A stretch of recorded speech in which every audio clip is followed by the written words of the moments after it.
Assalamualaikum warahmatullahi wabarakatuh.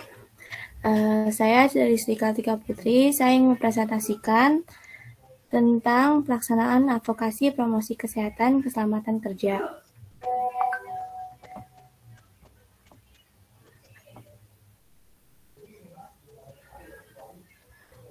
Apa itu advokasi kesehatan? Advokasi adalah upaya pendekatan atau approaches terhadap orang lain yang mempunyai pengaruh terhadap keberhasilan suatu program atau kegiatan yang dilaksanakan.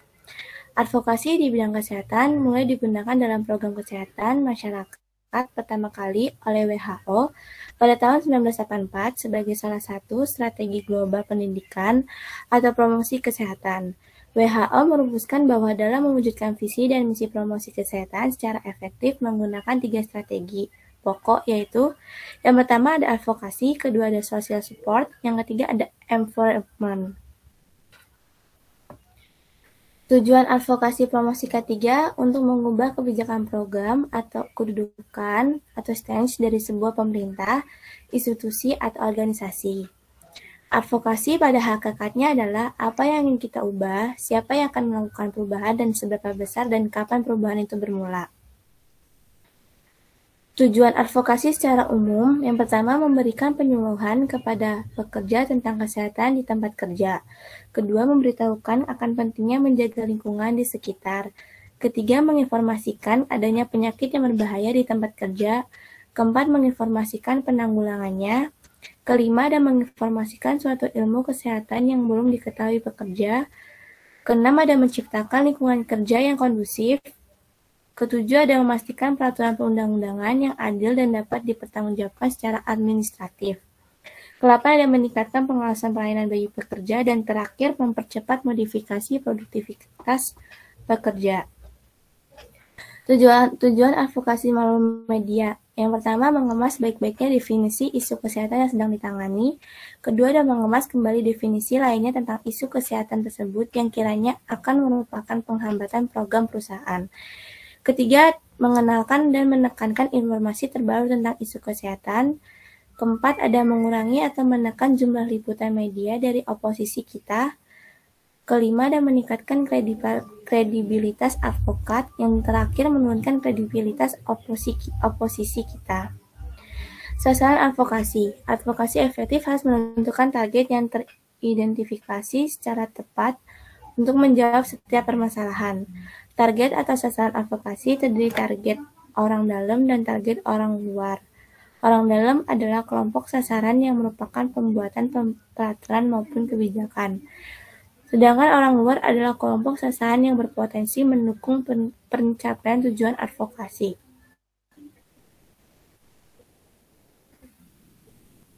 Ketujuh, advokasi orang dalam melibatkan pertemuan-pertemuan dengan pembuatan kebijakan dan staf perusahaan. Kedua, pemberian analisis dan informasi untuk panitia kerja atau panitia khusus di lembaga perusahaan. Kedua, ada advokasi orang luar, meliputi mempengaruhi media massa, mengembangkan aktivitas di tingkat akar rumput atau grassroots. Ketiga, ada membangun koalisi. Bentuk advokasi promosi kesehatan. Menurut Noto Atmojo tahun 2007 dalam Setiabudi tahun 2017, pada aspek kegiatan advokasi dapat dilihat pada bentuk-bentuk advokasi yang dilakukan antara lain. Yang pertama ada political lobbying, merupakan kegiatan berbincang-bincang secara informal dengan para pejabat. Kedua ada seminar, merupakan proses kegiatan petugas kesehatan yang menyajikan masalah kesehatan di wilayah kerjanya, lengkap dengan data ilustrasi yang menarik serta program pemecahannya. Ketiga ada media advokasi, melakukan kegiatan advokasi dengan menggunakan media seperti cetak atau elektronik. Keempat, ada asosiasi, yaitu peminat asosiasi atau perkumpulan orang-orang yang memiliki minat atau yang berhubungan dengan masa tertentu, termasuk juga perkumpulan profesi. Pentingnya advokasi promosi kesehatan keselamatan kerja, yaitu advokasi merupakan upaya untuk mengingatkan dan mendesak pimpinan perusahaan untuk selalu konsisten dan bertanggung jawab, melindungi dan mensejahterakan seluruh pekerjaannya. Ini berarti sebuah tanggung jawab para pelaksana advokasi untuk ikut berperan serta dalam menjalankan fungsi pekerja dalam suatu perusahaan. Di dalam advokasi, promosi kesehatan sangat penting karena untuk mencapai tujuan yang diinginkan, dengan berbagai bentuk kegiatan advokasi dilakukan sebagai upaya untuk memperkuat posisi tawar atau bargaining position, asosiasi atau organisasi perusahaan. Kesimpulannya, advokasi sebagai upaya pendekatan terhadap orang lain yang dianggap mempunyai pengaruh terhadap keberhasilan suatu program atau kegiatan yang dilaksanakan. Cara atau bentuk-bentuk advokasi untuk mencapai tujuan itu bermacam-macam, antara lain ada lobby politik atau political lobbying, seminar, dan presentasi atau media.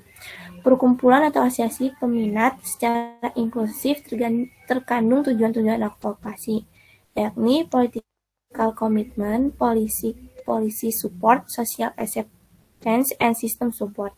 Sasaran utama advokasi adalah para pembuat atau penentu kebijakan atau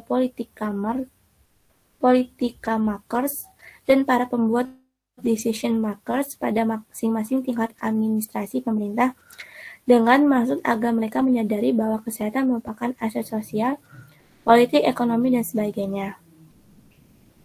Di sini ada daftar pustaka. Sekian dari presentasi saya. Lebihnya mohon maaf. Assalamualaikum warahmatullahi wabarakatuh.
Ya, silakan dilanjut, Katri.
Udah kelihatan belum?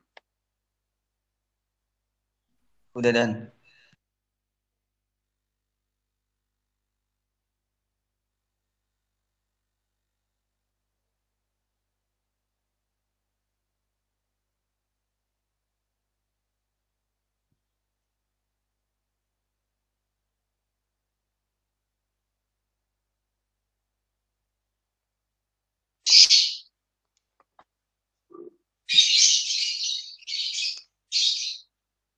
Udah kelihatan belum? Udah Dan.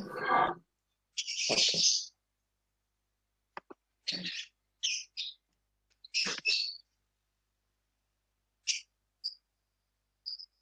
Assalamualaikum warahmatullahi wabarakatuh. Saya Zidan Putra Mahesa. Dalam MK kali ini, saya ingin mempresentasikan penanggulangan bahaya dengan cara isolasi. Yang pertama itu ada latar belakangnya. Menurut Tarwaka tahun 2008, potensi bahaya yaitu sesuatu yang berpotensi menyebabkan terjadinya kerugian, kerusakan, cedera, sakit, kecelakaan, atau bahkan dapat menyebabkan kematian yang berhubungan dengan proses dan sistem kerja. Dalam KBBI, isolasi merupakan arti dari pemisahan suatu hal dari hal lain atau usaha untuk memencilkan manusia dari manusia lain. Yaitu berupa pengasingan, pengucilan. Dari sini kita memahami bahwa pembahasan yang akan kita bahas merupakan penanggulangan bahaya dengan cara memisahkan atau mengisolasikan pekerja dengan alat-alat yang mungkin berpotensi berbahaya tinggi yang dapat mengancam jiwa dan keselamatan. Yang kedua yaitu pengendalian resiko. Prinsip analisa kesehatan dan kesehatan kerja yaitu mencari penyebab dari seluruh tingkat lapisan, dari lapisan umum sampai dengan pokok penyebabnya, dicari secara tuntas hingga dapat diketahui penyebab utamanya itu dan melakukan perbaikan. Bahaya yang sudah diidentifikasi dan dinilai, maka selanjutnya harus dilakukan perencanaan pengendalian risiko untuk mengurangi risiko sampai batas yang maksimal. Pengendalian risiko ini dapat mengikuti pendekatan hierarki pengendalian atau hierarchy of control. Hierarki pengendalian risiko adalah suatu urutan-urutan dalam pencegahan dan pengendalian risiko yang mungkin timbul yang terdiri dari beberapa tingkat secara berurutan. Hierarki pengendalian risiko terdapat dua pendekatan, yaitu long term gain dan short term gain. Untuk long term gain yaitu pengendalian berorientasi jangka panjang dan bersifat permanen, dimulai dari pengendalian substitusi, eliminasi, rekayasa teknik, isolasi atau pembatasan, serta administrasi, dan terakhir jatuh pada pilihan penggunaan alat pelindung diri atau PPE. Yang kedua yaitu short term gain, pendekatan pengendalian berorientasi jangka pendek dan bersifat temporari atau sementara. Yang selanjutnya yaitu rencana pengendalian risiko. Yang pertama yaitu yang sudah kita bahas sebelumnya, eliminasi, merupakan suatu pengendalian risiko yang bersifat permanen dan harus dicoba untuk diterapkan sebagai pilihan untuk prioritas utama. Yang kedua yaitu substitusi atau substitution. Cara pengendalian substitusi yaitu dengan menggantikan bahan-bahan dan peralatan yang berbahaya dengan bahan-bahan atau peralatan yang kurang berbahaya atau yang lebih aman. Yang selanjutnya, yang ketiga, yaitu rekayasa teknik atau engineering control. Pengendalian rekayasa teknik yaitu merubah struktur objek kerja untuk mencegah seseorang terpapar potensi bahaya. Yang selanjutnya ada isolasi atau isolation, pengendalian yang dilakukan dengan memisahkan seseorang dari objek kerja seperti menjalankan mesin-mesin produksi dari tempat tertutup atau control room menggunakan remote control. Yang selanjutnya pengendalian administrasi atau administration control.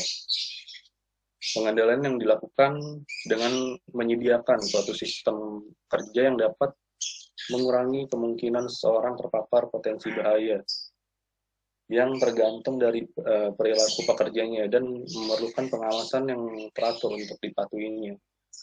Pengendalian administrasi ini.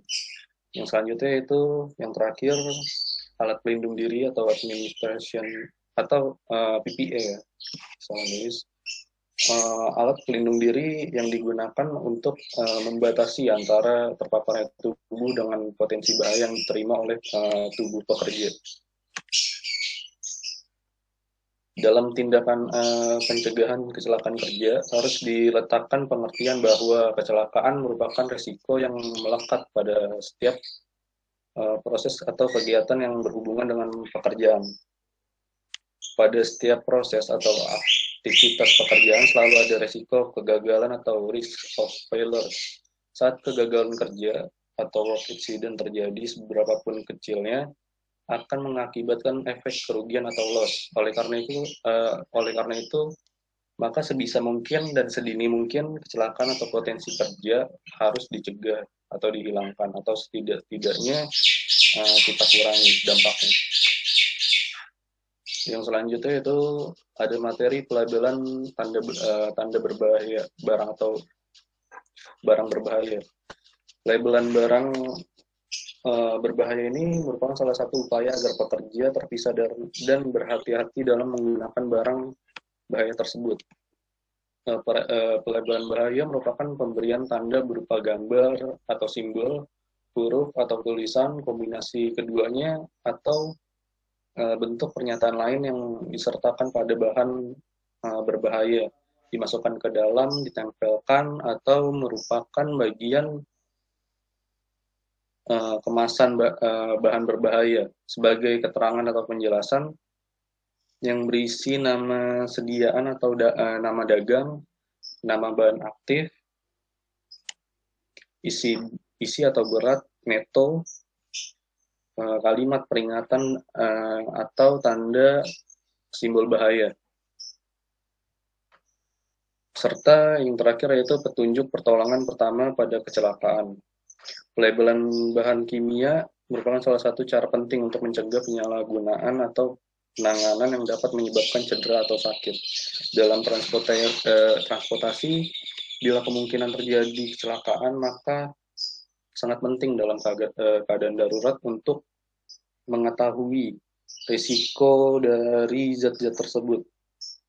Sebagian besar negara memiliki sistem pelabelan untuk menginformasikan isi yang ada di dalam wadah atau kontainer untuk memperingatkan bahaya tersebut. Untuk memastikan bahwa peringatan dimengerti oleh lintas batas dan termasuk bahasanya, PBB telah mengembangkan sistem harmonisasi global atau Global Harmonization System atau yang disingkat GHS tentang klasifikasi dan pelabelan bahaya bahan kimia ini. Idenya adalah setiap negara akan mengadopsi rambu yang sama, meskipun hal ini tidak wajib. Yang selanjutnya itu keselamatan listrik atau electrical safety. Potensi bahaya listrik ini diantaranya adalah bahaya kejut listrik, panas yang ditimbulkan oleh energi listrik itu sendiri, dan medan listrik. Pekerja dapat mengalami bahaya listrik pada kondisi sebagai berikut. Yang pertama, pekerja berhubungan atau menyentuh kedua konduktor pada rangkaian listrik yang bertegangan. Yang kedua, pekerja berada pada bagian antara konduktor yang ditanahkan atau grounding dan konduktor yang tidak ditanahkan atau grounding juga. Yang ketiga, Pekerja berada pada bagian konduktor yang ditanahkan dengan material yang tidak ditanahkan. Dampak cedera dari bahaya arus kejut sendiri itu pada manusia tergantung pada bagian arus yang mengalir ke tubuh manusia. Kedua, bagian tubuh yang terkena, dan yang terakhir, lama atau durasi pekerja terkena arus tersebut. Arus listrik yang mengenai tubuh akan menimbulkan berupa menghentikan fungsi jantung atau menghambat pernapasan. Yang kedua, panas yang ditimbulkan oleh arus dapat menyebabkan kulit atau tubuh terbakar, khususnya pada titik di mana arusnya masuk itu ke tubuh manusia. Yang ketiga, beberapa kasus dapat menimbulkan pendarahan atau kesulitan bernafas dan gangguan saraf. Dan yang terakhir, kecelakaan listrik disebabkan oleh kombinasi oleh tiga faktor, yang itu peralatan atau instalasi yang tidak aman, tempat kerja berada di lingkungan yang tidak aman, dan yang terakhir praktik kerja yang tidak aman. Pengendalian bahaya listrik ini pengendalian bahaya listrik yang disentuh langsung yaitu berupa mengisolasi bagian aktif, menutup dengan penghalang atau selungkup, membuat rintangan atau pagar penghalang agar mencegah terkena arus kejut, memberi jarak aman atau di luar jangkauan agar pekerja tidak mendekati alat tersebut, dan yang terakhir menggunakan alat pelindung diri jika pekerja terpaksa melakukan pekerjaan pada alat tersebut. Materi yang selanjutnya itu pengendalian bahaya pada ketinggian. Pengendalian bahaya bekerja di atas ketinggian yang selanjutnya adalah isolasi. Pengendalian ini dipilih apabila bahaya yang ada pada pekerja di atas ketinggian tidak memungkinkan untuk dikontrol dengan pengendalian secara eliminasi. Pengendalian bahaya bekerja di atas ketinggian secara isolasi juga dapat berfungsi melindungi pekerja secara kelompok atau grup kontrol. Isolasi berbahaya jatuh pada pekerjaan di atas ketinggian, diantaranya itu yang pertama ada scaffolding. Scaffolding ini merupakan pagar pelindung. Akses mekanis, dan selanjutnya ini contohnya dari scaffolding.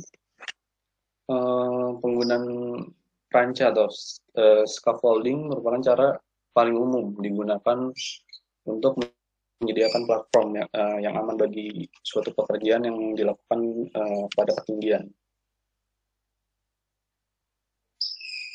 Dalam scaffolding ini, ranca sekurang-kurangnya harus memiliki yang pertama platform atau lantai kerja yang stabil dan cukup untuk melakukan suatu pekerjaan.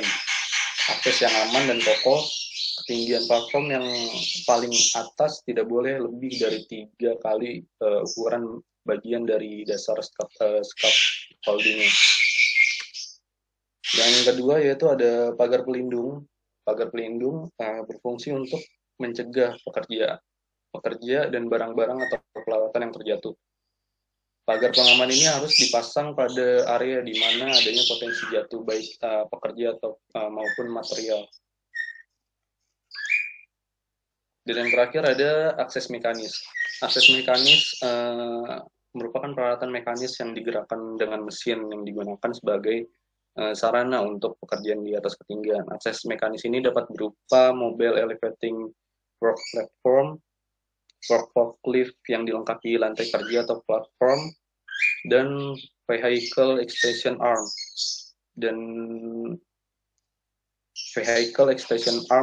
crane lift platform. Biasanya akses mekanis ini terdapat pada kendaraan konstruksi ataupun di kendaraan seperti kendaraan pemadam kebakaran.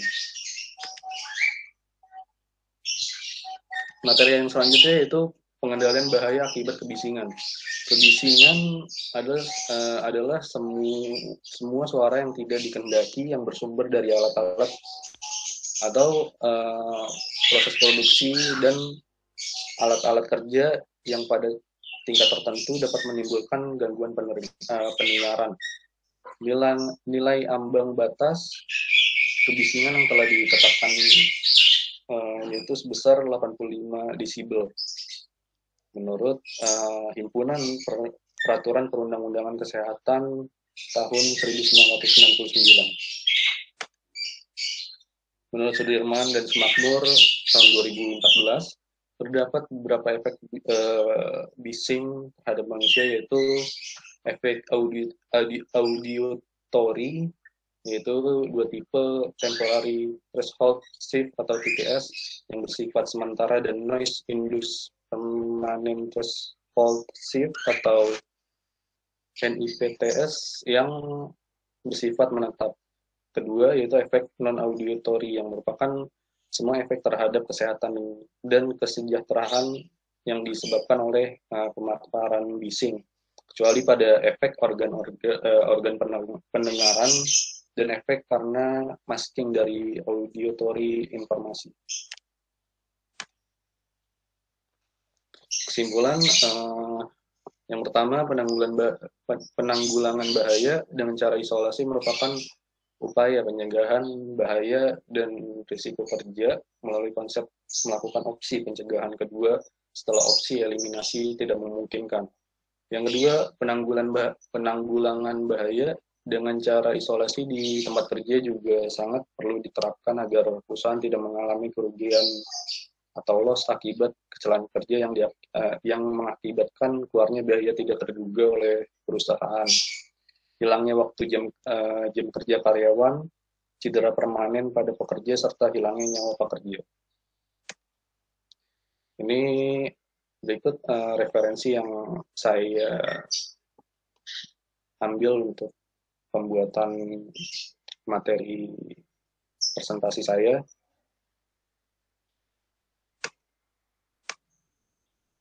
Sekian dari pemaparan materi presentasi saya. Jika ada yang kurang, mohon dimaafkan. Assalamualaikum warahmatullahi wabarakatuh. Ya, baik. Yang lainnya, lanjut ya. Iya, Pak. Kurang berapa orang ya? Masih banyak ya? Iya, Pak. Ya, oke, lanjut aja. Berapa ya, Zidan?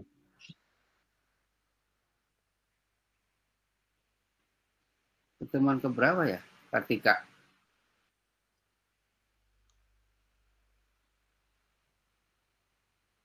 Ke-13, Pak.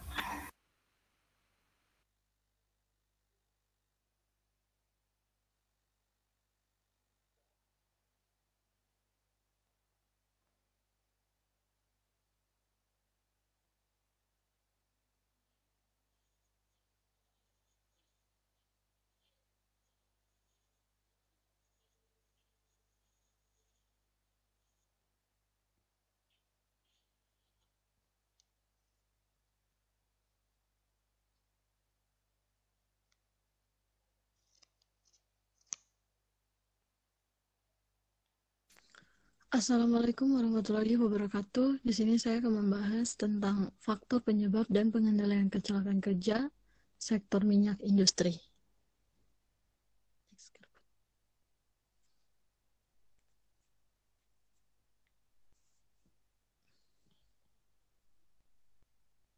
Karput next.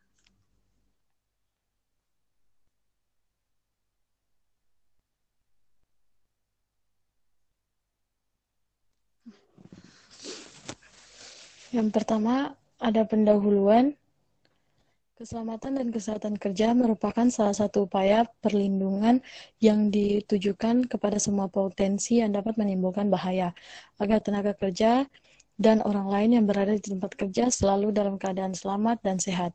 Potensi-potensi yang dapat menimbulkan bahaya dapat berasal dari mesin, lingkungan kerja, sifat pekerjaan, cara kerja, dan proses produksi. Next, Karput. Yang kedua ada definisi keselamatan kerja. Keselamatan kerja adalah suatu keadaan terhindar dari bahaya selama melakukan pekerjaan. Keselamatan kerja merupakan salah satu faktor yang harus dilakukan selama bekerja. Tidak ada seorang pun di dunia ini yang menginginkan terjadinya kecelakaan.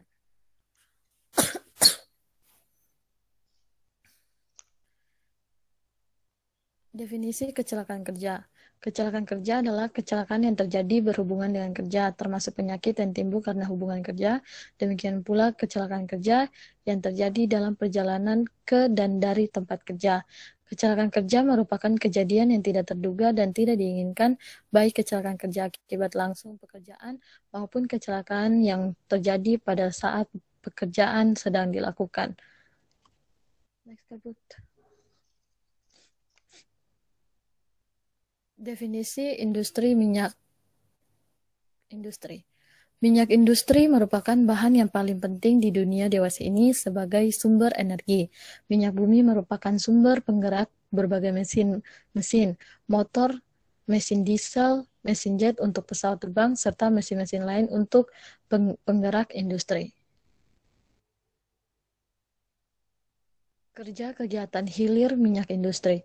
Secara garis besar, saat ini terdapat 5 tahapan utama kegiatan industri atau bisnis minyak industri di tanah air, yaitu dimulai dari tahap eksplorasi, produksi, kemudian pengolahan, transportasi, dan terakhir yakni pemasaran. 5 tahapan utama tadi terbagi dalam 2 kegiatan.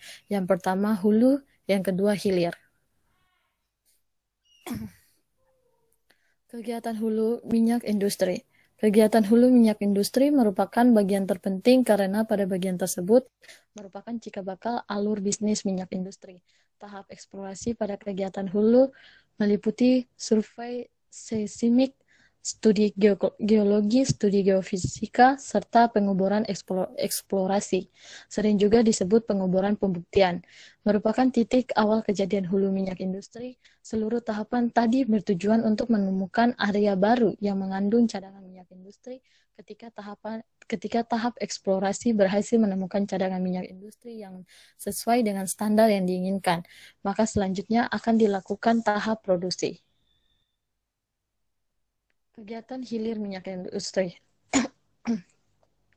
Kegiatan hilir minyak industri meliputi tahap pengolahan, transportasi, serta pemasaran. Pengolahan adalah kegiatan memurnikan, memperoleh bagian-bagian, mempertinggi mutu dan mempertinggi nilai tambah minyak bumi dan atau gas bumi, tetapi tidak termasuk pengolahan lapangan. Pengolahan minyak mentah dilakukan pada kilang minyak bumi sebagai sistem peralatan untuk mengolah minyak mentah, minyak bumi menjadi berbagai produk kilang. Faktor penyebab kecelakaan kerja di sektor minyak industri.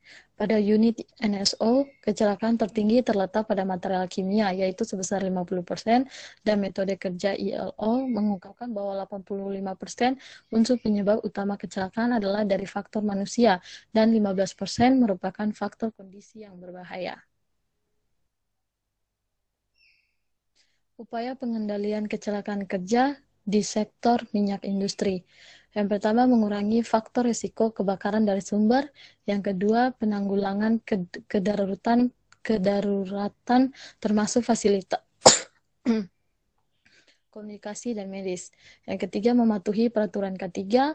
Yang keempat, pengawasan kesehatan dan mempertahankan personal hygiene yang baik di samping pemakaian alat pelindung diri. Pencegahan kecelakaan yang diperlukan adalah yang pertama peraturan yang berkaitan dengan lingkungan hidup dan perencanaan industri, yang kedua standarisasi baik dalam melakukan bahan baku industri, pengadaan alat pengamanan maupun dari hasil limbah yang dihasilkan. Yang ketiga dilakukan pelatihan dan tindakan persuasif bagi perusaha dan pekerja sehingga diharapkan dapat lebih berhati-hati. Sekian dari presentasi saya. Kalau ada kurang, mohon maaf. Wassalamualaikum warahmatullahi wabarakatuh.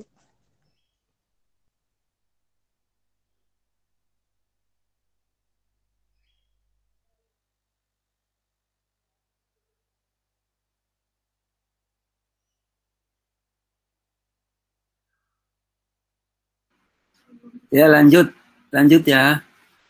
Iya, Pak.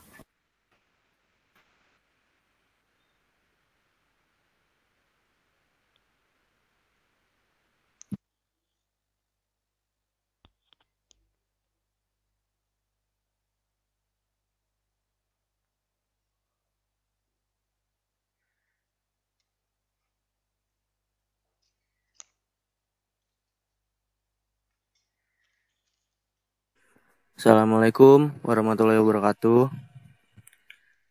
Saya Irsad Sabilil Anwar ingin mempresentasikan penanggulangan bahaya di tempat kerja. Pengertian. Kecelakaan kerja merupakan kecelakaan seseorang atau kelompok dalam rangka melaksanakan kerja di lingkungan perusahaan yang terjadi secara tiba-tiba, tidak diduga sebelumnya. Tidak diharapkan terjadi, menimbulkan kerugian ringan sampai yang paling berat, bisa menghentikan kegiatan pabrik secara total. Kecelakaan bukan terjadi, tapi disebabkan oleh kelemahan di sisi perusahaan, pekerjaan atau keduanya. Akibat yang ditimbulkan dapat memunculkan trauma bagi pekerja. Cedera dapat mempengaruhi terhadap pribadi, keluarga, dan kualitas hidupnya. Sedangkan bagi perusahaan berupa kerugian waktu terbuang untuk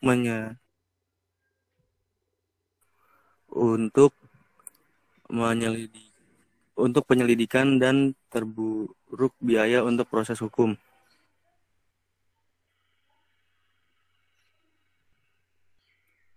Faktor penyebab.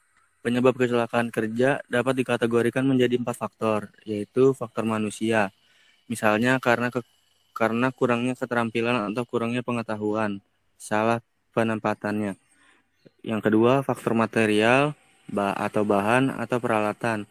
Misalnya bahan yang seharusnya terbuat dari besi akan tetapi supaya lebih murah dibuat dari bahan lainnya sehingga dapat dengan mudah menimbulkan kecelakaan. Yang ketiga, faktor bahaya atau sumber bahaya. Ada 2 sebab, yaitu yang pertama, perbuatan bahaya, misalnya karena metode kerja yang salah, keletihan atau kelelahan, sikap kerja yang tidak sempurna, dan sebagainya. Yang kedua, ada kondisi atau keadaan berbahaya, yaitu keadaan yang tidak aman dari peralatan atau mesin di lingkungan proses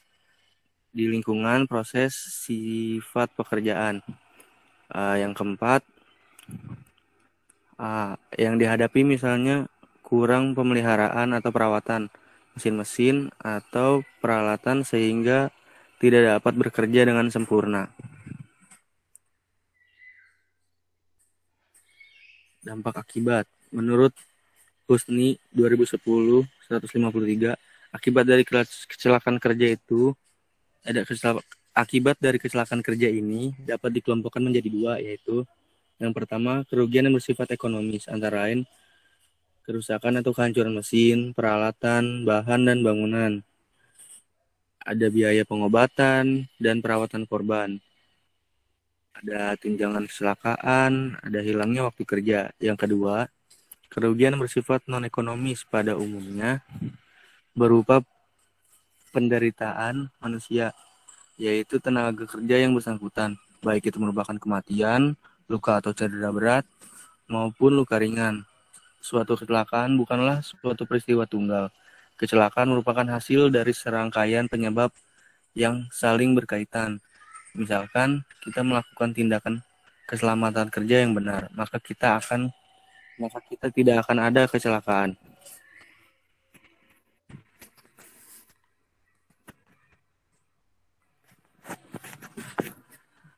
Pencegahan.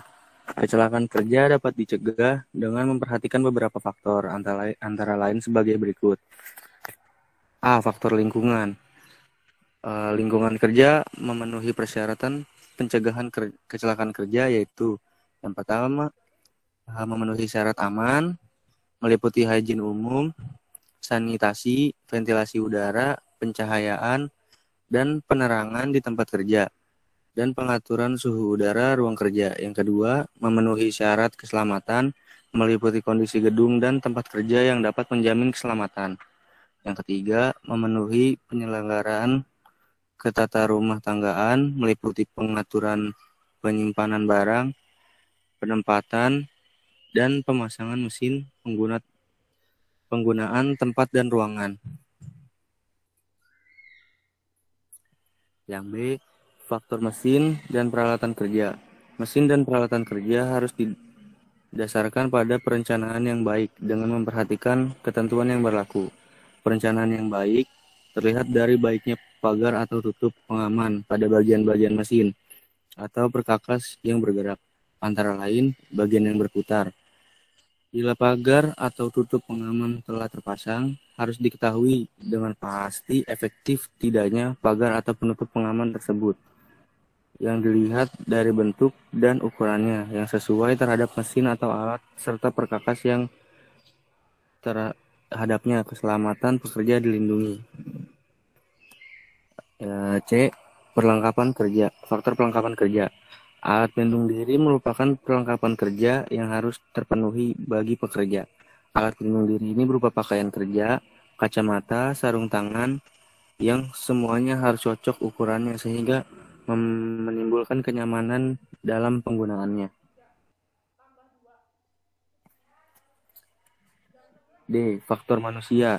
Pencegahan kecelakaan terhadap faktor manusia meliputi peraturan kerja, mempertimbangkan batas kemampuan dan keterampilan pekerja, meniadakan hal-hal yang mengurangi konsentrasi dalam bekerja, menegakkan disiplin kerja, menghindari perbuatan yang mendatangkan kecelakaan kerja, menghilangkan adanya ketidakcocokan fisik dan mental. Kecelakaan kerja juga dapat dikurangi atau dicegah atau dihindari dengan menerapkan program yang dikenal dengan 3E atau Triple E, yaitu engineering atau teknik. Engineering artinya tindakan pertama adalah melengkapi semua perkakas dan mesin dengan alat pencegah kecelakaan, safety guards. Misalnya, tombol untuk menghentikan bekerjanya alat atau mesin, cut off switch, serta alat lain agar mereka secara teknis dapat terlindungi. Yang kedua, education, pendidikan. Education artinya perlu memberikan pendidikan dan latihan kepada para pegawai untuk menanamkan kebiasaan bekerja dan cara kerja yang tepat dalam rangka mencapai keadaan yang sama, safety, semaksimal mungkin. Enforcement, pelaksanaan. Enforcement artinya tindakan pelaksanaan yang memberi jaminan bahwa peraturan pengendalian kecelakaan telah dilaksanakan. Sumber referensinya ada di sini.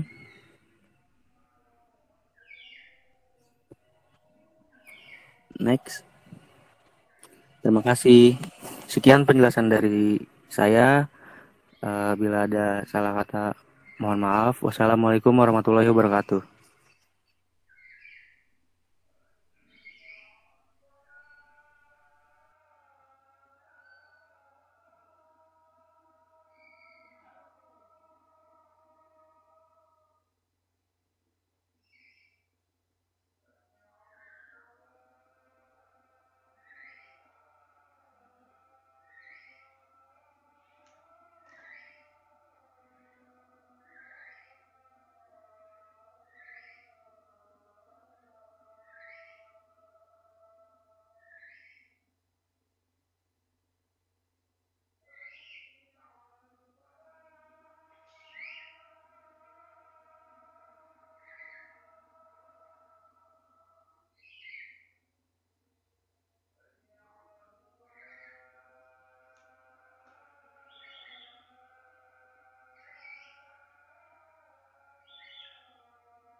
Oke.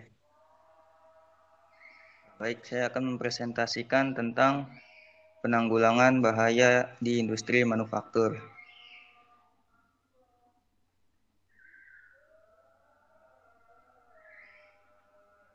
Di sini ada definisi penanggulangan bahaya di industri manufaktur, yaitu penanggulangan bahaya dalam industri manufaktur merupakan sebuah tindakan ataupun upaya melakukan pencegahan yang bertujuan untuk meminimalisir dan menghindari terjadinya potensi-potensi bahaya kesehatan dan bahaya akibat kecelakaan karena dalam sektor industri manufaktur.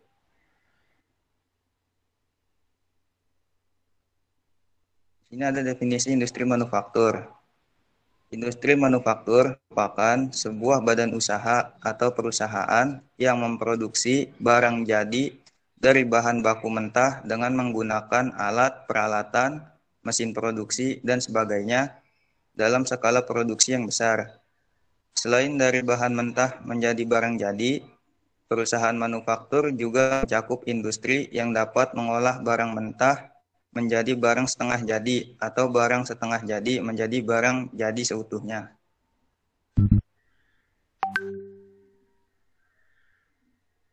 Nah, di sini ada definisi keselamatan kerja. Keselamatan kerja adalah keselamatan yang berkaitan dengan mesin, perawatan, pesawat, alat kerja, bahan, proses pengolahannya, lensa tempat kerja, lingkungan, serta cara-cara melakukan pekerjaan. Sasaran dari keselamatan kerja yaitu segala tempat kerja, baik di darat, di dalam tanah, dan di permukaan air, di dalam air, maupun di udara. Keselamatan kerja juga menyangkut semua proses produksi dan distribusi baik barang maupun jasa. Salah satu yang menjadi aspek penting dalam sasaran keselamatan kerja mengingat bahaya adalah penerapan teknologi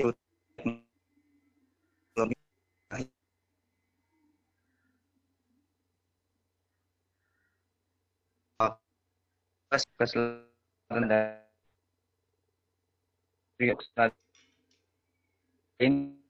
usaha serta mungkin akan terkena dari proses pekerjaan tersebut.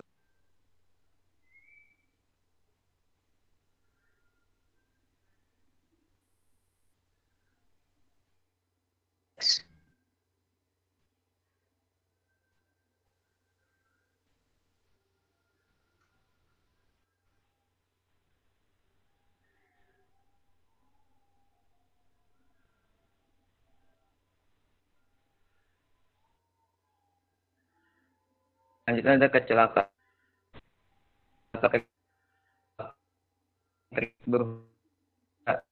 penyakit yang timbulnya kerja yang terjadi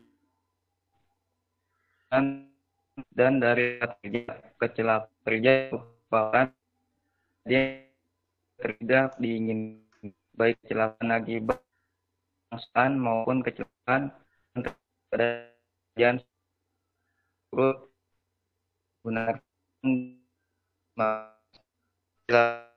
yang terjadi peristiwa yang tidak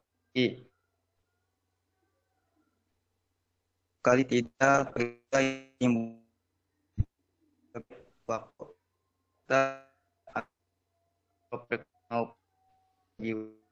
di dalam proses kerja industri yang kecelakaan ada di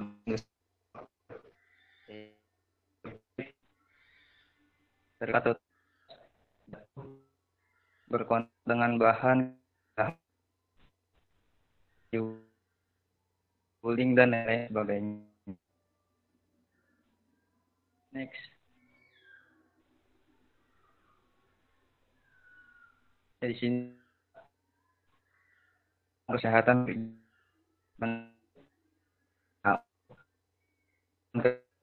promosi dan derajat dari kesehatan mental dari pekerja dan semua pekerjaan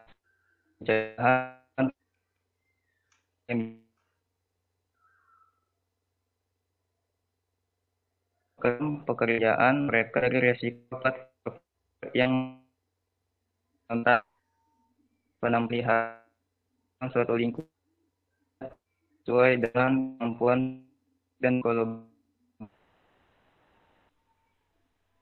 simpulan pekerjaan ya.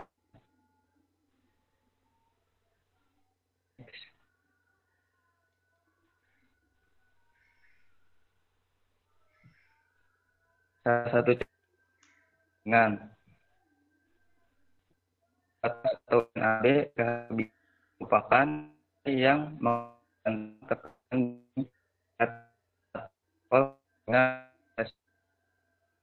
pada yang mewakili kondisi hampir semua pekerja di sini bukan menggunakan bicara nilai hambatan bekerja dengan jam per hari atau diukurkan seperti gambar di samping. Pengisian ada berikut, ada juga gangguan komunikasi dan ujian. Ini perlengkapan pajanan kebisingan. Next.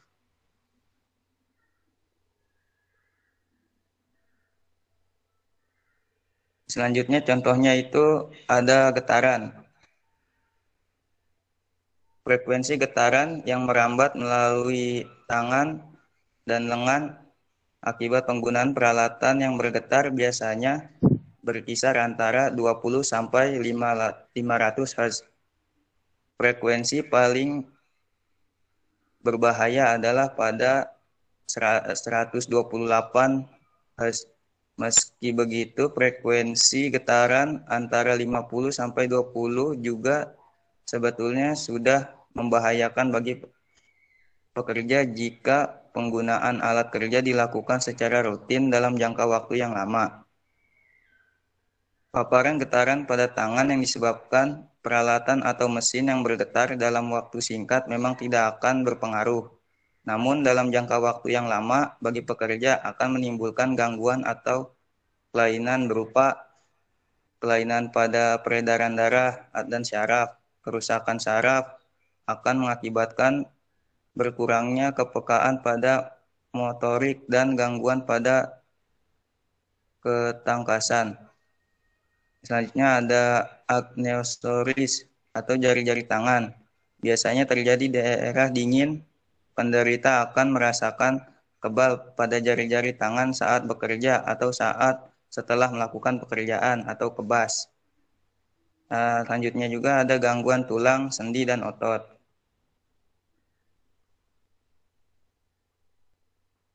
Selanjutnya ada faktor penyebab oleh beberapa faktor di antara persen disebabkan oleh hal yang tidak bisa dihindarkan seperti bencana alam.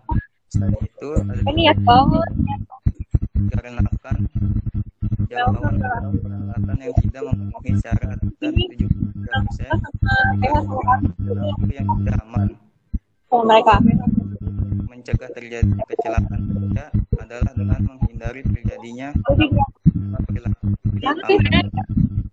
telah disebutkan di atas. Kecelakaan yang sering terjadi diakibatkan oleh lebih dari satu sebab. Kecelakaan dapat dicegah dengan menghilangkan hal-hal yang dapat menyebabkan kecelakaan tersebut. Di sini ada contoh tindakan yang tidak aman, antara lain sembrono atau tidak hati-hati, tidak memenuhi peraturan, tidak mengikuti standar prosedur kerja atau SOP, tidak memakai alat pelindung diri atau APD, dan badan yang tidak sehat atau sakit.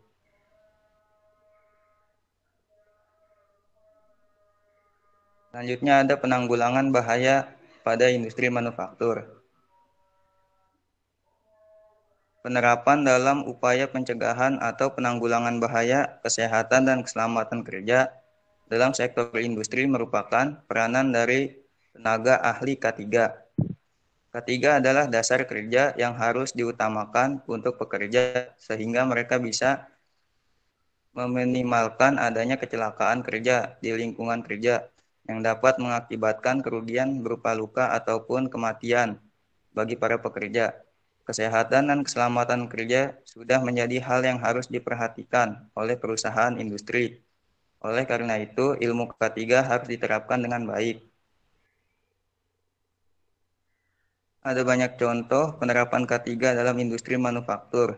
Perlu diketahui K3 sendiri tidak hanya berkaitan dengan keselamatan dan kesehatan kerja secara fisik, tapi juga psikis. Di antaranya itu memberikan perlindungan kepada pekerja, mengurangi angka kecelakaan karena jam kerja yang tidak manusiawi, dan perawatan mesin secara berkala. Next. Yang pertama itu ada memberikan pengetahuan. Menerapkan K3 di industri merupakan sarana untuk membagikan ilmu kepada pekerja. Beberapa orang akan lebih mudah memahami jika ilmu itu diterapkan secara langsung atau praktek daripada menggunakan teori. Next.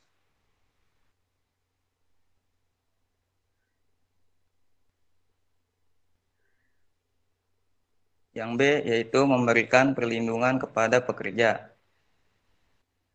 Menerapkan kesehatan dan keselamatan kerja merupakan bentuk memberikan perlindungan dalam dunia kerja, sehingga bisa meminimalkan terjadinya kecelakaan di tempat kerja. Jika pekerja sudah dibekali dengan ilmu dengan baik, maka mereka bisa mengetahui bagaimana caranya bersikap dan apa yang harus dilakukan atau dihindari saat bekerja untuk melindungi diri, misalnya seperti penggunaan alat pelindung diri atau APD di tempat kerja. Pada saat bekerja seperti menggunakan masker, sarung tangan, sepatu, kacamata, helm, penutup telinga, dan lain-lain sebagainya. Seperti gambar di samping. Yang C yaitu mengurangi angka kecelakaan. Dari tahun ke tahun, angka kecelakaan yang terjadi di lingkungan kerja terus meningkat. Hal ini karena kurangnya kesadaran para pekerja akan pentingnya ilmu penerapan kesehatan dan keselamatan kerja atau K3. Dengan menerapkan kesehatan keselamatan kerja pada lingkungan kerja,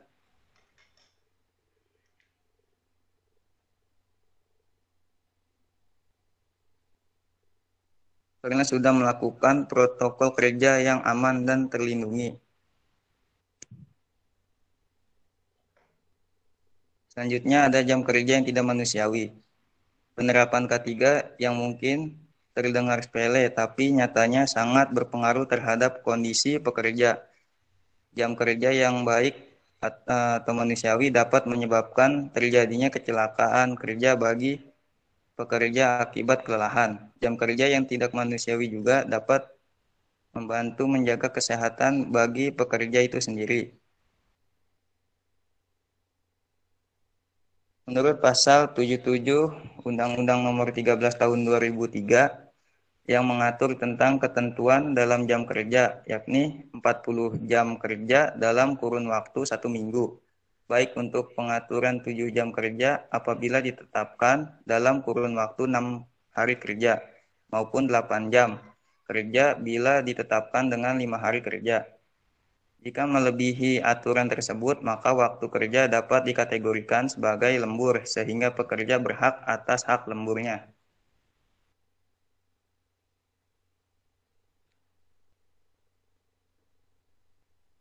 Memberikan tanda peringatan pengingat. Memberi tanda atau rambu peringatan tentang peringatan bahaya di tempat kerja. Hal ini sangat penting, terutama jika tempat tersebut rawan akan terjadinya kecelakaan atau berpotensi bahaya bagi pekerja, terlebih jika tempat atau lokasi tersebut tidak dipantau oleh petugas dan pengawas di tempat kerja.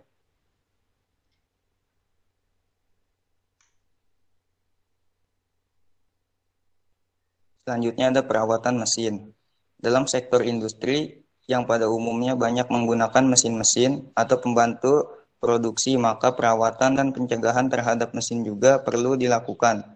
Setiap mesin memerlukan perawatan secara rutin dan berkala yang dilakukan oleh para teknis untuk dapat menjaga agar mesin dapat beroperasi dengan baik, sehingga dapat meminimalisir akan resiko potensi bahaya yang akan terjadi pada pekerja di tempat kerja, terutama dalam sektor industri manufaktur ini.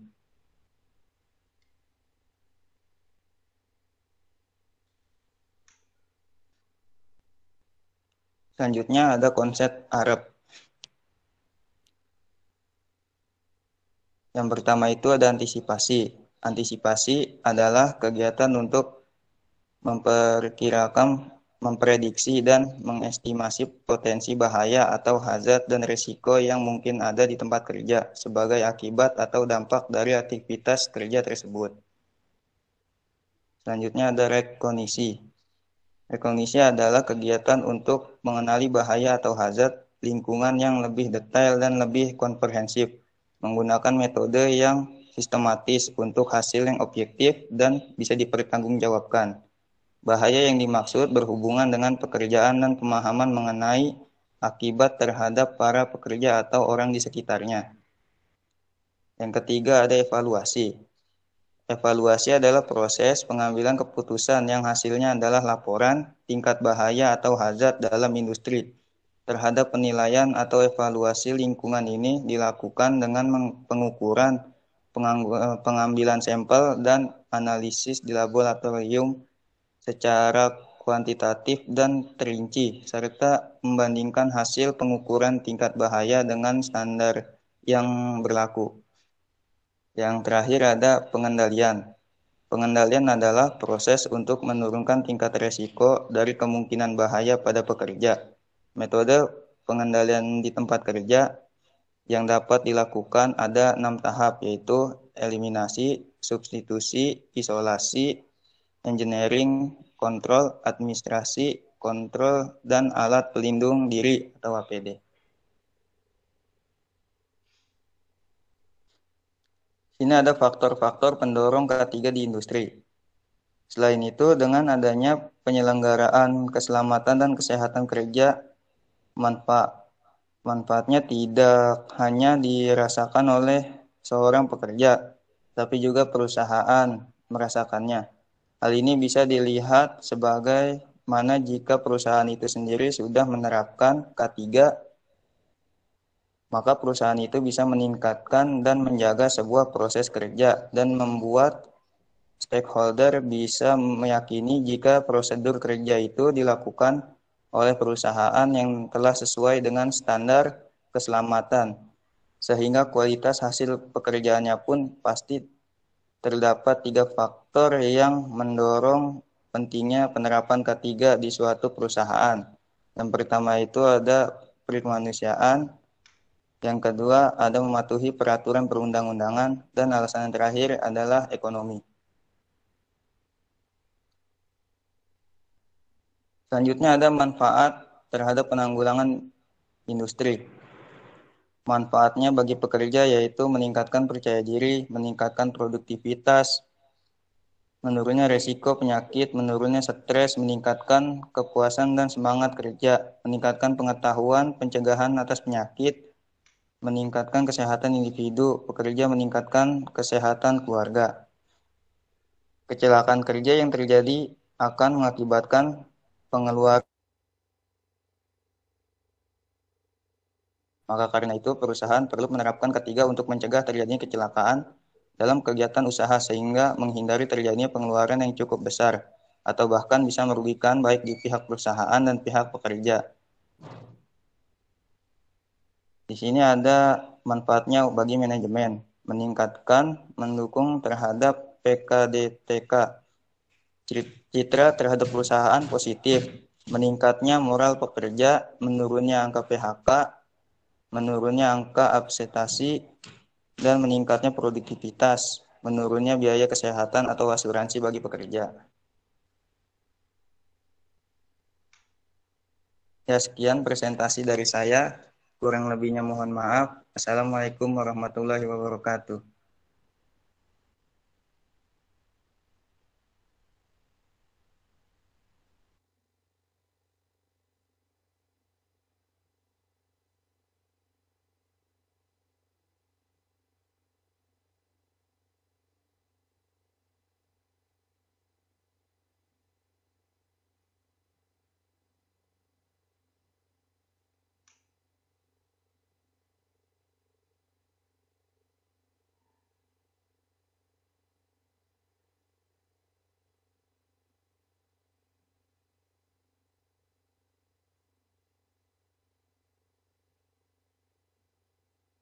Izin Pak, ini lanjut presentasi atau mau sudah selesai?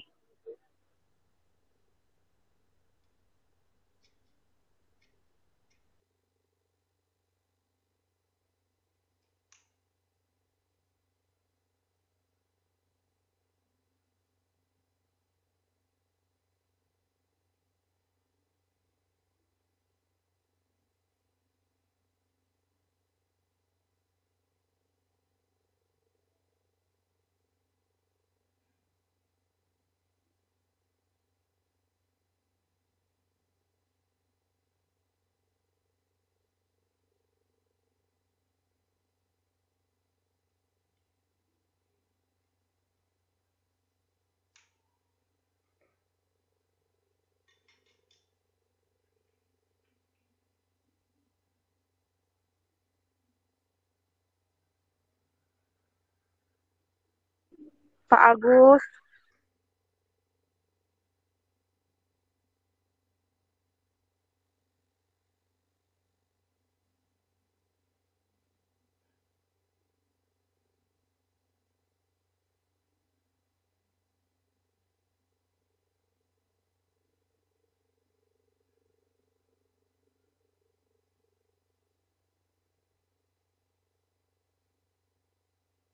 Pak Agus,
Baik, Assalamualaikum warahmatullahi wabarakatuh.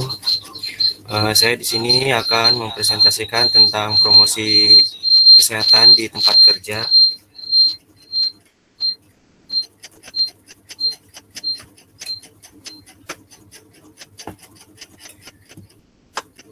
Yang pertama adalah latar belakang, bekerja dengan tubuh dan lingkungan yang sehat, aman, serta nyaman merupakan hal yang diinginkan oleh semua pekerja. Lingkungan fisik, tempat kerja, dan lingkungan organisasi merupakan hal yang sangat penting dalam mempengaruhi sosial, mental, dan fisik dalam kehidupan pekerja. Untuk itu, promosi kesehatan di tempat kerja juga mempunyai permasalahan. Promosi kesehatan di tempat kerja yang merupakan suatu tugas bagi para K3 untuk mendisiplinkan kesehatan di tempat kerja.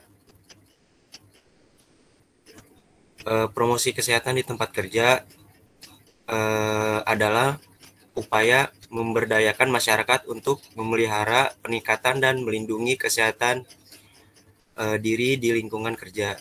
Upaya promosi kesehatan yang diselenggarakan di tempat kerja selain untuk memberdayakan masyarakat di tempat kerja untuk mengenali masalah dan tingkat kesehatannya, serta mampu mengatasi, memelihara, meningkatkan, dan melindungi kesehatan sendiri juga. Memelihara dan meningkatkan diri tempat kerja yang sehat. Tujuan promosi kesehatan di tempat kerja adalah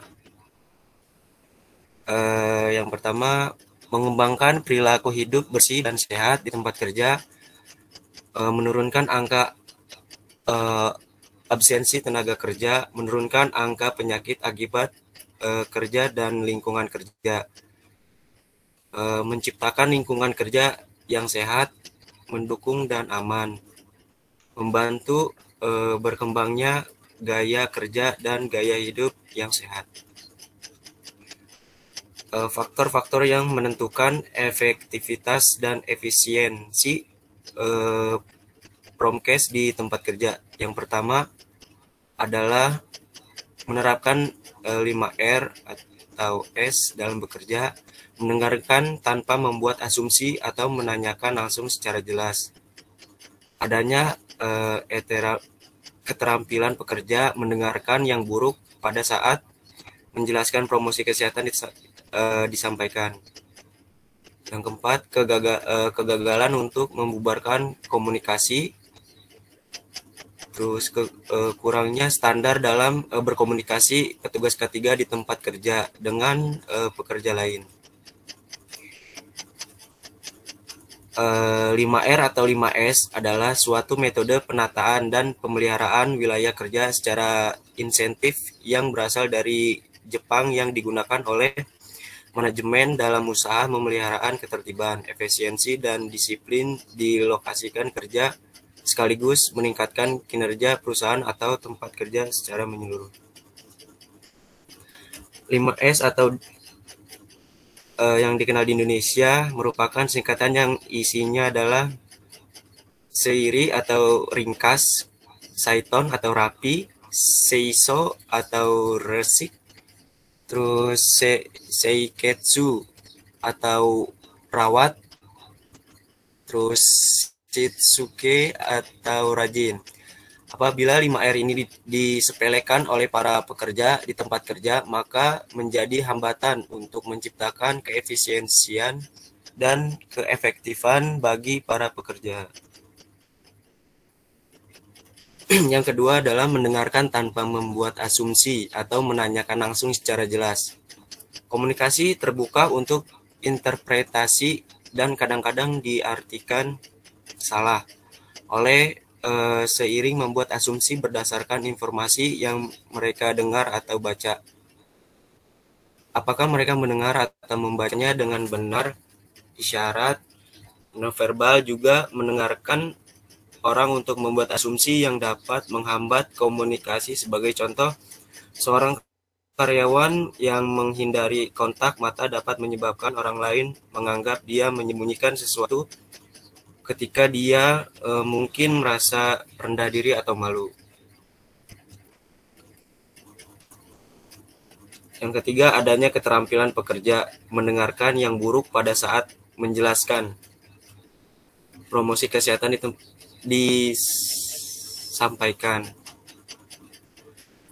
Berbagi informasi hanyalah bagian dari proses komunikasi. Keterampilan mendengarkan yang kuat sangat penting untuk berkomunikasi secara efektif dan memahami pasangan dibagikan. Karyawan yang gagal mendengarkan atau yang tidak tahu cara mendengarkan secara aktif, rekan-rekan mereka cenderung kehilangan informasi atau tidak tahu apa yang terjadi.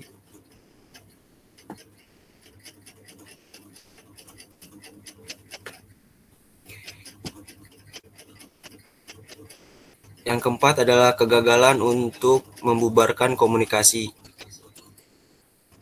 Menyebarkan komunikasi di tempat kerja sering bergantung pada rantai karyawan yang berbagi informasi dengan orang lain. Dalam beberapa kasus, menyampaikan informasi tergantung membuat karyawan tertentu keluar dari lingkaran.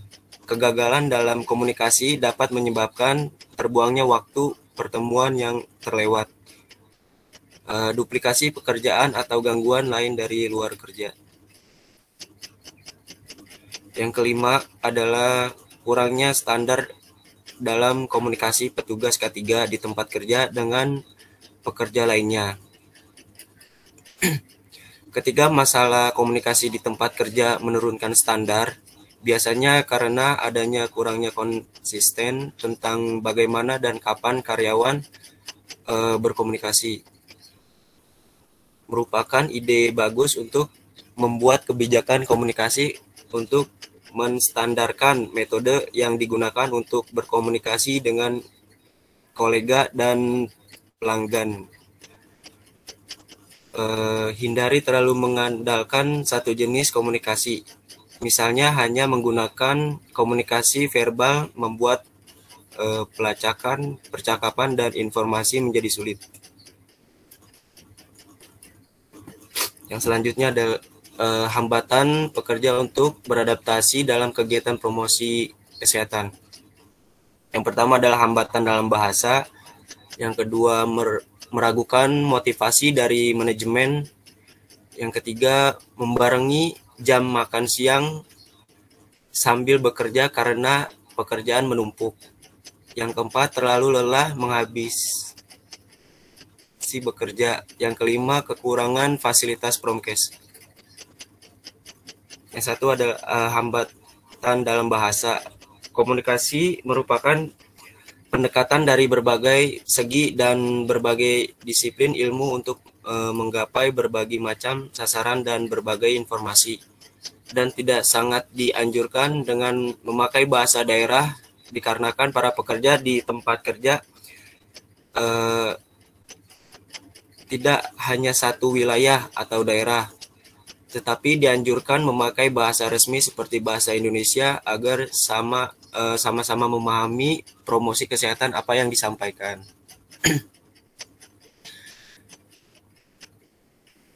Yang kedua, meragukan motivasi dari manajemen. Jika kita lihat kembali bagaimana kinerja karyawan kita di beberapa minggu pertama saat mereka baru memulai pekerjaan. Hubungan karyawan dengan manajemen pasti harmonis sekali seiring berjalannya waktu. Ada beberapa hal yang mulai berubah. Ini memang terjadi secara alami, motivasi dan semangat yang karyawan rasakan. Bisa sirna begitu saja karena yang dirasakan karyawan di kantor motivasi dari manajemen biasa saja dan motivasi yang diberikan para manajemen sering dilanggar oleh pihak manajemen sendiri. Cara mengatasi agar karyawan mempunyai motivasi kerja. Yang pertama, berbincang-bincang seperti saat wawancara pertama kali. Yang kedua, ajak karyawan melihat divisi kerja yang lain. Terus kurangnya interaksi melalui email. Jangan lupa mengapresiasi karyawan, bersikap transparan terhadap karyawan. Yang ketiga, membarengi jam makan siang karena pekerjaan menumpuk. Pekerjaanmu sangat banyak dan menyita waktu. Makan siang sambil bekerja bukanlah pilihan yang baik. Meski terlihat sepele, hal tersebut bisa menyebabkan berbagai masalah kesehatan. Berikut ini adalah negatif yang bisa terjadi bila kamu terlalu sering makan siang sambil lanjut bekerja. Yang pertama, otak tidak beristirahat. Yang kedua, makanan jadi tidak higienis. Yang ketiga, beresiko terkena diabetes dan penyakit jantung. Yang keempat, terlalu lelah sehabis bekerja. Pada dasarnya, kelelahan dapat timbul akibat stres yang berlebihan. Kondisi ini diperburuk saat seseorang yang kurang istirahat namun tetap memaksakan untuk bekerja dan melupakan mengkonsumsi suplemen atau minuman berenergi yang mengandung ginseng serta kafein. Namun jika seiring merasa lelah padahal sudah cukup istirahat, bisa saja terkena penyakit yang serius sampai ancaman kematian. Jangan sering meremehkan rasa lelah yang mendera. Kelelahan yang dibiarkan akan menyebabkan masalah kesehatan termasuk sindrom Overenhivers. Penyakit ini terjadi saat orang mengalami kelelahan emosional, kognitif, dan fisik dalam satu waktu. Yang kelima, kekurangan fasilitas. Fasilitas kerja yang disediakan oleh kantor pemerintahan yang merupakan sarana dan prasarana untuk memudahkan pekerja. Fasilitas yang memadai dengan kondisi yang pakai dan terpelihara dengan baik akan membantu kelancaran proses kerja dalam waktu organisasi. Pemberian fasilitas yang lengkap juga dijadikan salah satu pendorong untuk bekerja. Fasilitas kerja harus menjadi perhatian daripada setiap tempat kerja karena dapat mempengaruhi kinerja pegawai serta seluruh sebagai salah satu instansi yang memperhatikan kinerja pegawainya dan fungsi tupoksi dari setiap pegawai. Adapun tugas dan fungsi dari Dinas Pendidikan yaitu mengatur pelaksanaan urusan pendidikan sesuai SOP kerja agar berjalan lancar dan sesuai program dari pusat.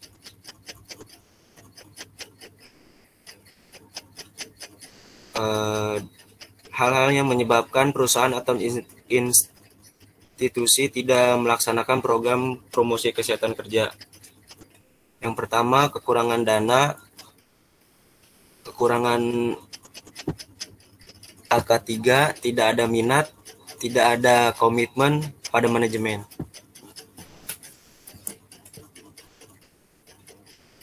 Kekurangan dana, masalah keuangan dapat menimpa siapapun dari berbagai kalangan termasuk bagi karyawan.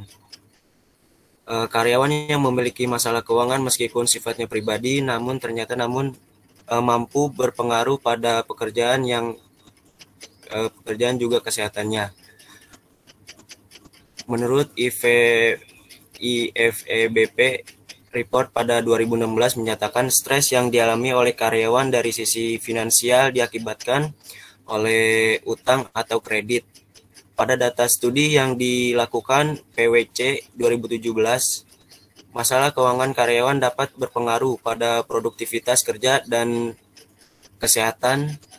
Hal ini juga biasanya diakibatkan oleh ketidakmampuan karyawan dalam mengelola keuangan. Juga kurangnya kompensasi dan benefit yang diterima dari tempat kerjanya. Yang kedua, kekurangan ahli K3. Tutur Direktur Jenderal Bina Konstruksi Kementerian PUPR Syarif Burhanuddin dalam acara penandatanganan komitmen K3 konsumsi dan sertifikasi ahli K3 kontribusi BIJ di Jakarta, dia mengatakan sertifikasi ini menjadi salah satu solusi dan agar dilakukan beberapa kali orang yang diutamakan mengikuti sertifikasi ini, yaitu para pekerja konstruksi, sehingga diharapkan memiliki keahlian.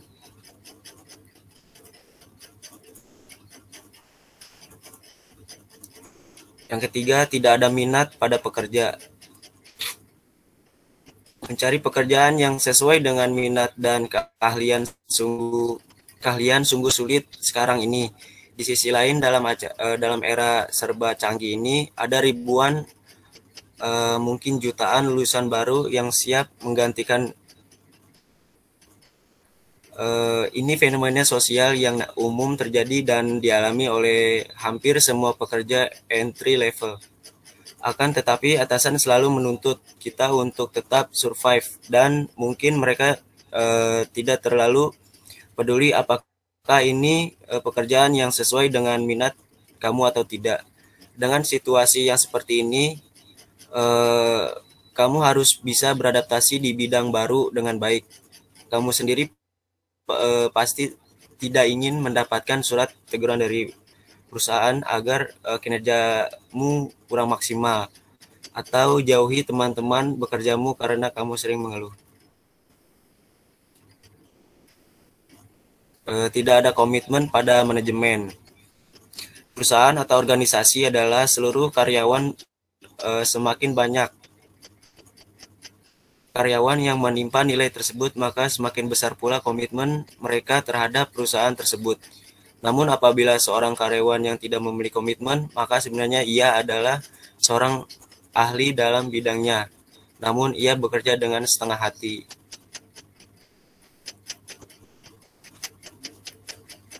Mungkin cukup sekian presentasi dari saya.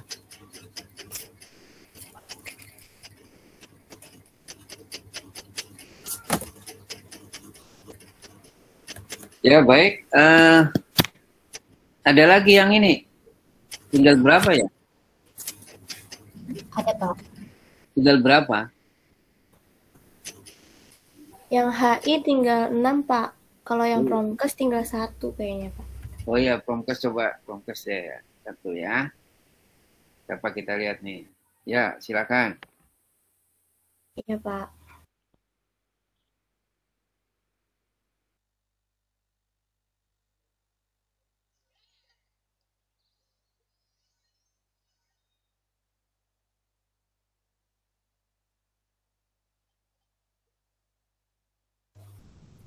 Selamat sore semuanya. Baik, saya Katri Danandoa akan memaparkan. Di sini ada pembahasan tentang ruang lingkup promosi kesehatan K3. Ruang lingkup promosi K3. Sorry.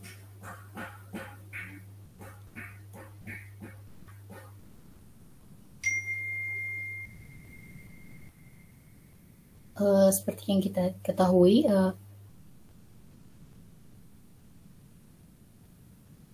ruang lingkup promosi K3, definisi K3, ilmu dan seni untuk menolong pekerja mengubah gaya hidup mereka agar bergerak menuju status kesehatan dan kapasitas kerja yang optimal, sehingga berkontribusi bagi kesehatan dan keselamatan di tempat kerja dan dapat meningkatkan kinerja dan produktivitas perusahaan.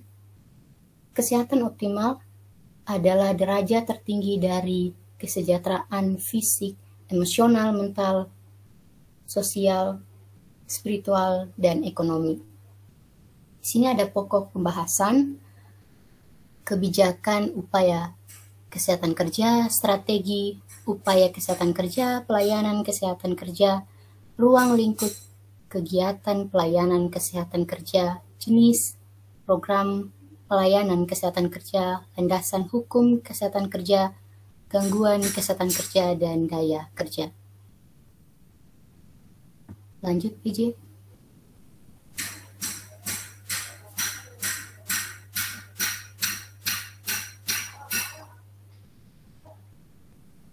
kebijakan upaya kesehatan kerja di Indonesia kebanyakan yang dilakukan dalam pelayanan upaya kesehatan kerja di tempat pelayanan kerja. 1.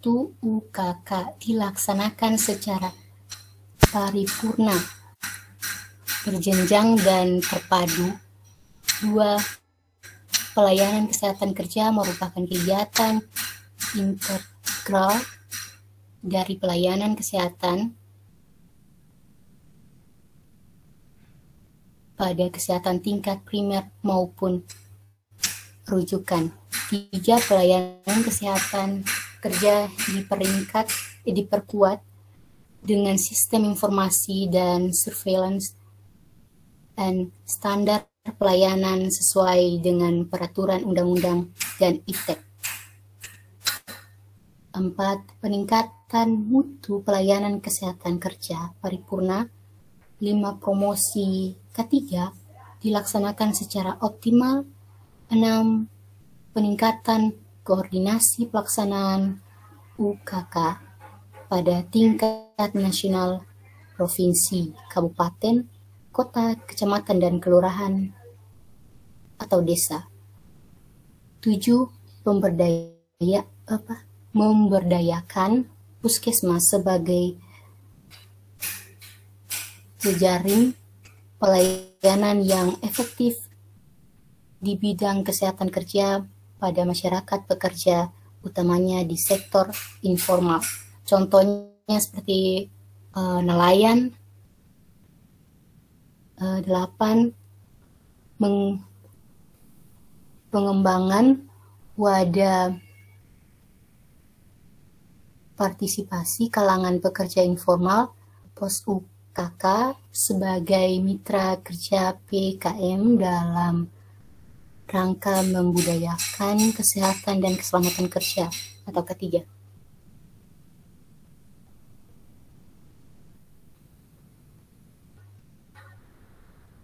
Sini ada strategi upaya kesehatan kerja. Ada pembinaan program, pembinaan konstitusi, peningkatan profesionalisme.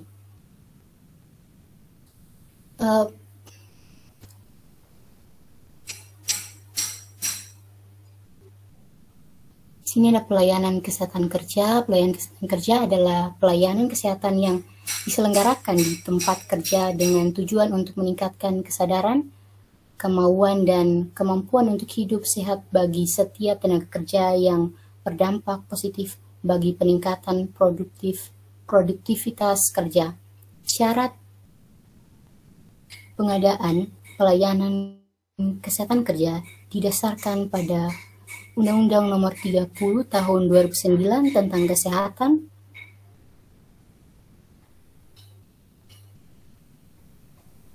Kepmenkes Nomor 920 Tahun 1986 tentang upaya pelayanan swasta di bidang medik.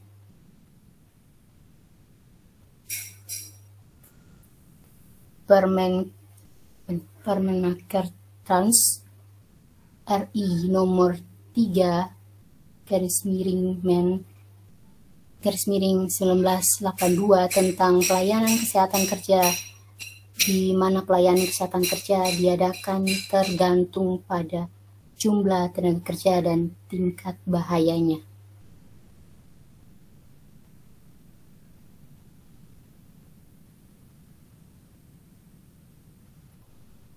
Ruang lingkup kegiatan pelayanan kesehatan kerja sebagai berikut adalah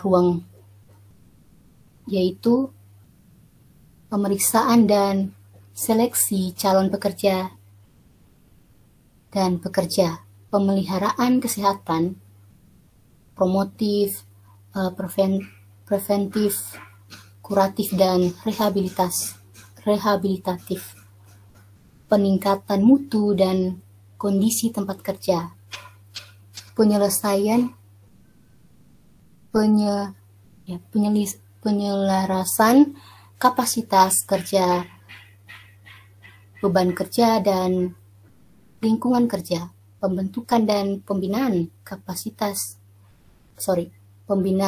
partisipasi masyarakat pekerja dalam pelayanan kesehatan kerja.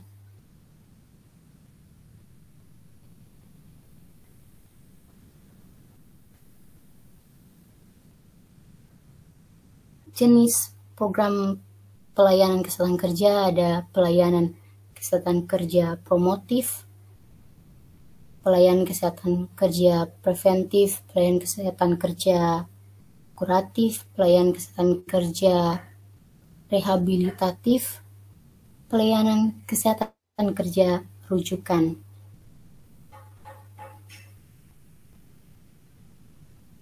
Landasan hukum kesehatan kerja. Berikut ini adalah landasan hukum kesehatan kerja sebagai berikut, yaitu Undang-Undang Nomor 14 Tahun 1969 tentang Ketentuan Pokok Tenaga Kerja, Undang-Undang Nomor 1 Tahun 1970 tentang Keselamatan Kerja, Undang-Undang Nomor 23 Tahun 1992 tentang Kesehatan, Undang-Undang Nomor 3 Tahun 1992 tentang Jaminan Sosial Tenaga Kerja, beberapa keputusan bersama antara Departemen Kesehatan dengan departemen lain yang berkaitan dengan kesehatan dan keselamatan kerja. PP Nomor 32 Tahun 1996 tentang Tenaga Kesehatan, Permenakers RI Nomor 986 tahun 1992 dan keputusan Dirjen P2M PLN NO 000644 dan nomor 00060598 mengenai beberapa aspek persyaratan lingkungan rumah sakit, SK Menkes nomor 43 tahun 1988 tentang cara pembuatan obat yang baik. Konvensi nomor 155/1981 ILO menetapkan kewajiban setiap negara untuk merumuskan, melaksanakan dan mengevaluasi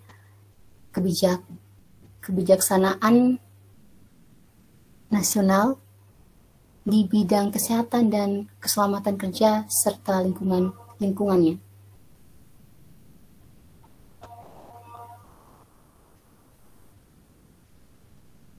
Gangguan kesehatan dan daya kerja. Berikut ini adalah beberapa faktor yang mempengaruhi kesehatan dan daya kerja, seperti beban kerja, fisik, mental, sosial. Next.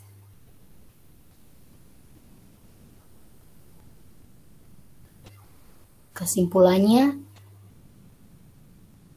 ya seperti kita ketahui, ruang lingkup maupun menjelaskan manfaat promosi keselamatan dan kesehatan kerja, strategi promosi keselamatan dan kesehatan kerja, menentukan media yang digunakan sehingga mahasiswa dapat menyusun program PK 3 yang tepat bila dihadapkan pada masalah kesehatan dan keselamatan pekerja di suatu perusahaan. Daftar pustaka,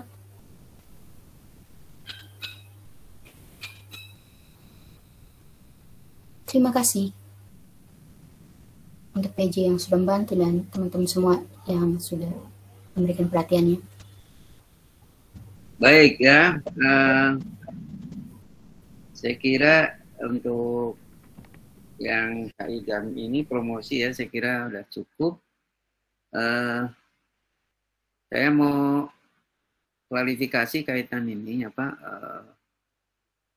UAS. UAS itu nanti tanggal berapa ya, si Kartika ya? Belum tahu, Pak, tanggal Oh, berapanya. Nanti kalau misalnya udah tahu, nanti saya kasih tahu ke Bapak. Oke. Kita udah pertemuan keberapa ini sekarang? Ini pertemuan ke-13, Pak. Ke-13. Kita akan sampai 2 lagi ya? Iya, Pak. Ya, 2 lagi. Jadi kita ini aja dulu deh. Apa namanya, cukup aja. Nanti 2 ke depan nanti akan saya rangkum semua perkuliahan. Ya nanti akan saya kasih materi-materi ya. Saya kira dari tayangan yang Anda tampilin itu ya rata-rata sih ya kalau saya nilai masih banyak ya. Jadi kalau tampilan PPT itu namanya aja PPT, pointer semua. Jadi jangan sampai yang tadi di copy paste dan sebagainya. Sebagian besar begitu. Ya ini belajar nggak apa-apa sih, tapi lain kali nanti kalau Anda maju skripsi, nah ini penilaian. Jangan sampai orang tuh pusing